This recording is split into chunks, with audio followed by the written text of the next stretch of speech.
Speaking at the release, the Executive Secretary Onesmus Oyesije said that as a board they have registered a total of 13,209 candidates, 7,701 females and 5,508 males for the end of the program assessments. Out of the total of 262 accredited centers, only 13,209 candidates registered for the end of the program, and 8,538 of 65% turned up, while 4,671 of 35% did not present themselves for the assessment. The Uganda technical colleges were unable to present candidates in the April and May 2023 examinations. He adds that in this year's sitting, more females than males sat for the exams. So looking at the summary of candidates' performance, of course the total candidates were 8,538. Class 1 distinction we have 8%. Class 2, which we call credits, you have 59%. Then class 3, which is pass, is 14%.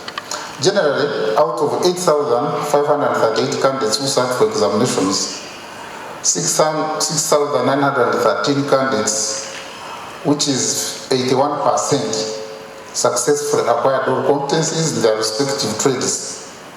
And in this particular release for the end of program examinations, on the issue of malpractice, the board has put in place measures to prevent cases of examination malpractice. However, it is said that most of the students still risk and engage in the malpractice, and the board noted that the UBTEB examination measures have gained a lot of expertise in delegating all sorts of examination malpractice. The State Minister for Higher Education in Ugandan Cabinet, John Muyingo, says that as the government they are to put across the strict rules and regulations that will close all technical colleges and principals found in the act of malpractice, including the students who will be found guilty.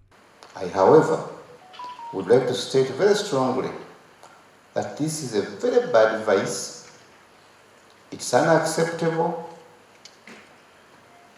and should be fought by all of us, including the students themselves, the parents, and the training institutions, and even the public. This is very shaming. Very shaming. I don't want to hear this again. I wish I can have a solution. It's embarrassing. Whenever we come here, we talk about these things. I'm happy the students are in attendance today. I therefore agree with the recommendation of the board that the results of the affected candidates be cancelled.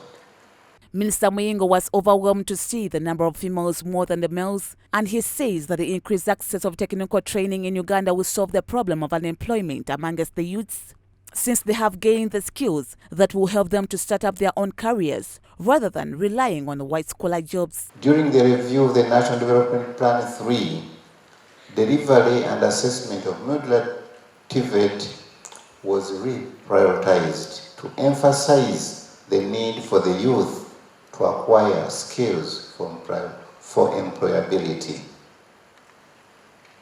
It's now our deliberate policy as government to harness critical skills that will enable the young generation to be part of the struggle to support the industrial base and guarantee increased production for job creation.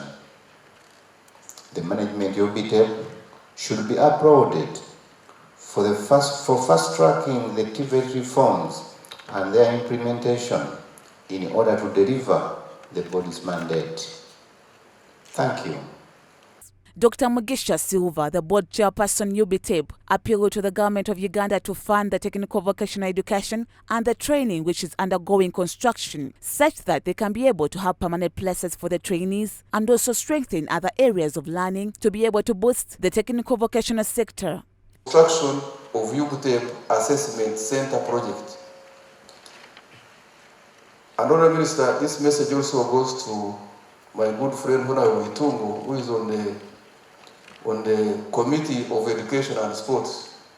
The UBTEB board recommended the stakeholders, mostly in the industry and private sector in general, to play a role in training of the TVET graduates through offering industrial field attachments, since there is need for the policy guidance for as far as a field attachment is concerned.